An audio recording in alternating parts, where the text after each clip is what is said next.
तो सांग मैंने आज मोर सकाल मॉर्निंग ब्रेकफास्ट कौन अच्छी कहीं प्रतिदिन मतलब डाएट चेंज कराया पड़ो कहीं जेहतु कैंसर पेसेंट तेना आम खाଇବା डेली डेली किसी भल भल खाଇବା जमीक प्रोटीन फाइबर जैसे खाद्य से सब खाଇବା दरकार भल भल खाଇବା जमीक ऑयली फूड बेसी खाया कथा नुहे तेणु से आज मॉर्निंग ब्रेकफास्ट मुझे देखें बोली भाविली। तो आजिकार मॉर्निंग ब्रेकफास्ट कौन है देखो सुजी उपमा सहित मोर अंडा दी पीस अंडा मुझे हलदिया जो केसर भितर खाइबी कहीं से खाइले मो पेट गरम हम कहीं बहुत सारा मेडिसिन मुझे खाऊँ बर्तमान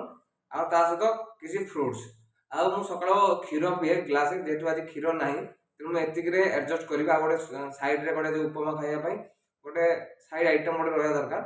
तेणु मुझे भावी गोटे डिसाइड कर मत हेल्दी रहा मत डाएट प्लान मोर डाएट चार्ट मत किसी परिवर्तन करा दरकार।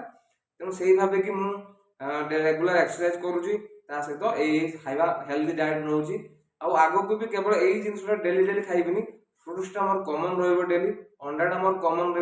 खाली यही आइटमटा आज उपमा है काली आउ किसी अलग आइटम जो आइटम हेल्ले मुझे निश्चय जनइबी आपण मैंने गोटे लंग वीडियो करके केम समय केमती कौन डाएट चार्ट रहा दरकार जोटा कि मुझे फेस कर निश्चित भाव में जनइबी जहाँफल आपण भी किसी हेल्पफुल हम। तो भाविले आपको किसी गोटे इनफर्मेशन देदेवी कि मोर डाएट चार्ट कौन हो मत हेल्दी रहा मत आगे गोटे वर्ष मिनिमम मत एमती कंटिन्यूअसली टिके माने भल हेल्दी इम्यूनिटी बूस्ट करने मत खावाई पड़ो तापर भी मोर रेगुलर डाएट जमी रहा कथा रहा बास यहीटा एवं गोटे वर्ष पूरा कंटिन्यू एमती खाଇବା रखी बोली भावी बास आपण जनइबार थिला जदि आपण भर जो रेगुलर डाएट भल नौ बहुत भल कथा जदि जो मैंने जानी ना निश्चित भाव लंग भिडियो आपको जनइबी बास धन्यवाद।